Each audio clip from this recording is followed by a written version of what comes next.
అందరికీ నమస్కారం. శ్రీ అపరాజిత వంటిల్లు స్వాగతం. నేను మీ భవాని. ఈరోజు వీడియో చక్కగా ఉసిరికాయలు వేయించి నిల్వ పచ్చడి పడుతున్నాను. మీకు చక్కగా కొలతలన్నీ చెప్తాను. వీడియో పూర్తిగా చూడండి. కొత్తగా నేర్చుకునే వాళ్ళు కూడా ఎంచక్కా ఈ పచ్చడిని పట్టుకోవచ్చు. ఒక మాట, మన ఛానల్ ఫస్ట్ టైం చూస్తున్నారా? సబ్స్క్రైబ్ చేయండి, లైక్ చేయండి, షేర్ చేయండి. నచ్చిందా వీడియో? కామెంట్ చెప్పండి. పక్కనే బెల్ ఉంటుందని నొక్కండి. వీడియోలన్నీ వస్తాయి, చూడండి. రండి ఇప్పుడు వీడియోలోకి వెళ్దాము. ఈ కాయలు కేజీన్నర అన్నమాట. మాకు మా సైడ్న మానికతో కొలుసుకుంటారు. అలా మానికతో కొలిస్తే కూడా ఒక 5-6 కాయలు తగ్గినాయి అంతే. కేజీన్నరకి మానిక్కి పెద్ద తేడా ఏమీ లేదు. వాటిని కలుపుకుని చేసుకోవచ్చు. మీకు కేజీ లెక్క చెప్తా, మానికలు కొలత చెప్తాను. ఇప్పుడు ఉసిరికాయల్ని కడిగి తుడిసి పక్కన పెట్టాను అన్నమాట. ఇవి ఇప్పుడు కారం కొలుసుకుందాం. ముందు ఒక గిన్నె తీసుకోండి. 1/2 లీటర్ గ్లాస్ ఉంటుంది కదా, అంటే అరసాల గ్లాస్ అంటారు. ఆ గ్లాస్ తీసుకుని ఆ గ్లాసు నిండా కారం కొలవండి. అది కేజీ కాయలకి సరిపోతుంది. ఒక గ్లాస్ కారము కేజీ కాయలకి సరిపోతుంది. అదే గ్లాస్తో అంచుల దగ్గరికి ఉప్పు తీసుకున్నారంటే చక్కగా మీ కేజీ కొలతకి కాయలకి పచ్చడి పట్టుకోవడానికి సరిపోతుంది. ఇప్పుడు ఇవి కేజీన్నర కదా, అందుకని ఒక గ్లాస్ కారం తీసుకుని మళ్ళీ గ్లాసు కూడా కారం వేస్తున్నాను. గ్లాసున్నర కారం కావాలి కేజీన్నరకి. ఇప్పుడు ఉప్పు కొలుస్తున్నా. చెప్పా కదా, ఒక గ్లాస్ కారము. ఇప్పుడు ఆ ఉప్పు నేను ఎలా తీసుకుంటున్నానో అలా తీసుకుంటే కేజీ కాయలకి చక్కగా ఉప్పు కారం సరిపోతుంది. నూనెది కూడా చెప్తాను ఎదరా. ఇప్పుడు కేజీన్నర కదా నేను తీసుకుంది, అందుకని గ్లాసున్నర ఉప్పు తీసుకున్నాను. ఇవన్నీ తీసుకుని పక్కన పెట్టుకోండి. ఇప్పుడు ఇంకా పచ్చట్లోకి కావలసిన పదార్థాలు చూద్దాము. ఉప్పు కొలిసా కదా, పసుపు 3 టీ స్పూన్లు, కారం కూడా కొలిసి పెట్టిందే కదా, పక్కన పెట్టుకుందాము. కేజీన్నర ఉసిరికాయలకి వేరుశనగ నూనె 600 గ్రాములు తీసుకుంటున్నాను. ఇప్పుడు మెంతులు 4 టీ స్పూన్లు తీసుకోండి, అవి వేయించుకోవాలి. చిన్నుల్లిపాయలు 300 గ్రాములు తీసుకోండి. ఒక 100 గ్రాములేమో తాలింపులోకి, 200 గ్రాములేమో మెంతులు చిన్నుల్లిపాయలు పేస్ట్ పడటానికి. ఇప్పుడు ఇవన్నీ పచ్చడికి కావాలి. వీటిని పక్కన పెట్టుకుందాము.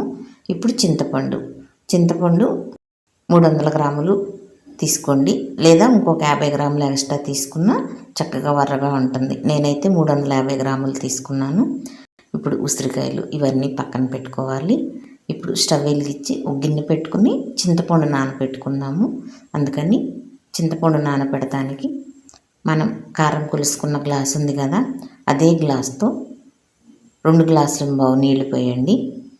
ఇంకేమన్నా కొంచెం పడితే ఇంకొద్దిగా పోయండి. మొత్తం నీళ్ళు ఇక్కడ 2 గ్లాసులన్నర పోసాను నేను.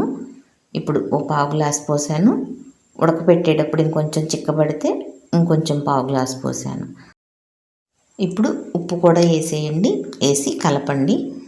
కొంచెం ఉడుకు రానిచ్చినాక అప్పుడు స్టవ్ కట్టేయాలి. చింతపండు తడి ఉందనుకోండి నీళ్ళు తక్కువ పడతాయి. చింతపండు పొడి పొడిగా ఉన్న నీళ్ళు ఎక్కువ పడతాయి. అదొకటి. చింతపండు గుజ్జు బాగా గుజ్జుదైతే నీళ్ళు ఎక్కువ పడతాయి. అందుకని కొంచెం వాటిని పట్టి ఒక 1/2 గ్లాస్ నీళ్ళు అటు ఇటు సరి చేసుకోండి. ఇప్పుడు చెప్పా కదా నేను ఇక్కడ పోసానని, పసుపు కూడా వేసేసాను. వేసి కలిపేసి ఇప్పుడు చూడండి చక్కగా ఉడుకుతుంది కదా. స్టవ్ కట్టేసేసి చింతపండు గిన్నె పక్కన పెట్టండి. ఆరినాక రుబ్బుకోవాలి కారం కలిపి. ఇక్కడ ఒక మాట చెప్పాలి.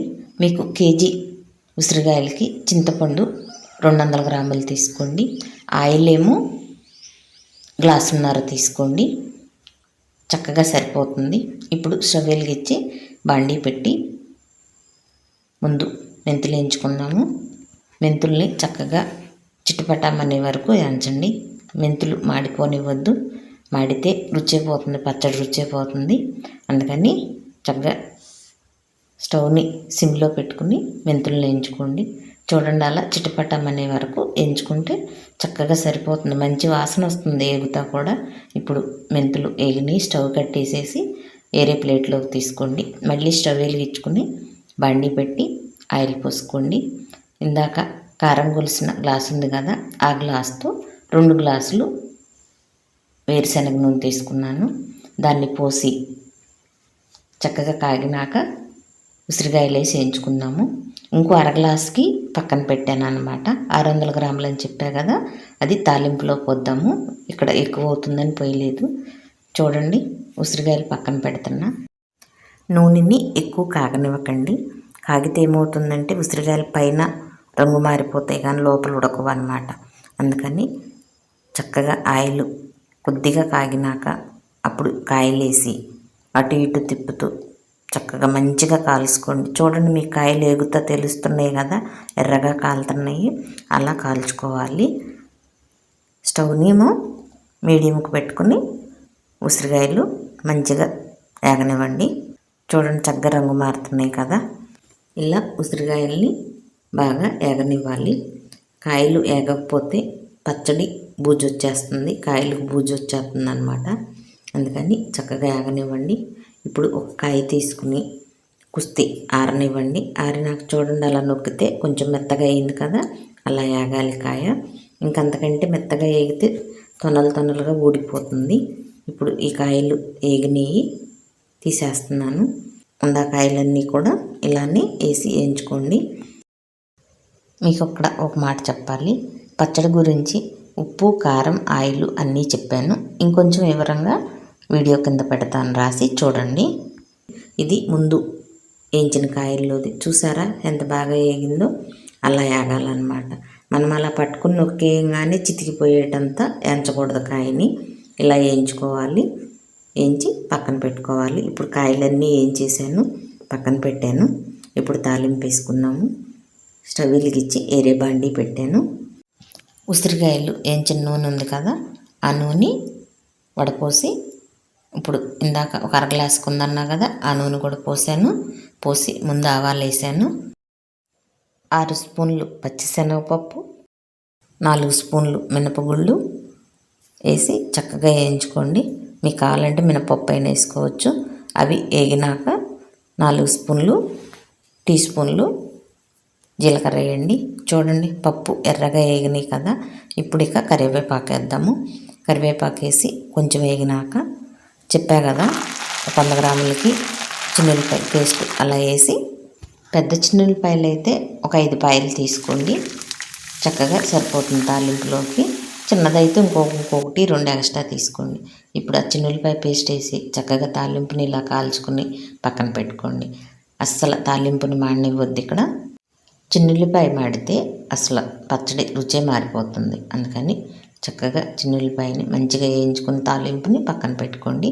ఇప్పుడు మెంతులు ఆరిపోయినాయి, అలా జార్లో పోసుకుని మెంతిపిండి మిక్సీ పట్టండి. పట్టినాక ఇందాక చిన్నులపాయలు చెప్పా కదా, ఆ చిన్నులపాయలు వేసి పేస్ట్లా చేయండి.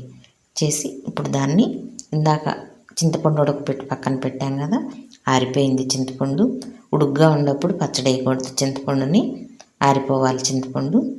ఇప్పుడు ఆ మెంతిపిండి అదంతా వేసేసి ఈ కారం కూడా పోసి కలుపుకోండి. బాగా కొంచెం కలిపేసి మీరు మిక్సీలోనైనా వేసుకోండి, రోట్లోనైనా రుబ్బండి, లేదా గ్రైండర్లోనైనా రుబ్బుకోవచ్చు. మీకు ఏది అందుబాటులో ఉంటే వాటిల్లో వేసి మెత్తగా చింతపండుని నలిగేటట్టు రుబ్బండి. ఇప్పుడు రుబ్బిన ఆ పచ్చడిని ఉసిరికాయల్లో వేసి కలుపుకోవాలి. ఆ పచ్చడి అంతా వేసేసి ఇందాక తాలింపు వేసి పెట్టాం కదా, ఆ తాలింపును కూడా పచ్చడిలో పోసేసి చక్కగా కలిపేసుకోండి. ఇలా కలిపి సీసాలో కానీ లేదా జాడీలో కానీ పెట్టి బయట పెట్టిన 4 నెలలు 5 నెలలు నిల్వ ఉంటుంది, లేదా ఫ్రిడ్జ్లో పెడితే సంవత్సరం అంతా నిల్వ ఉంటుంది. ఇక్కడ ఒక మాట, తాలింపుని వేడిది పచ్చడిలో కలపొద్దు, ఆరినాక కలుపుకోండి. నచ్చిందే వీడియో? లైక్ చేయండి, షేర్ చేయండి, సబ్స్క్రైబ్ చేయండి, కామెంట్ చెప్పండి. మీరు కూడా పచ్చడి ఇలా పట్టి చూడండి.